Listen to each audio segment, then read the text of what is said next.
जय श्री कृष्ण। राधे राधे। जय गौ माता। जय श्री राम। একটা কথা বলতে চাই সকলকে, সুখে থাকতে চাও?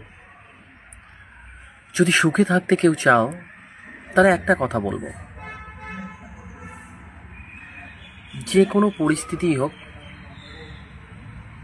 সেই পরিস্থিতিটাকে পারলে সেই পরিস্থিতিটাকেই পাল্টে দাও,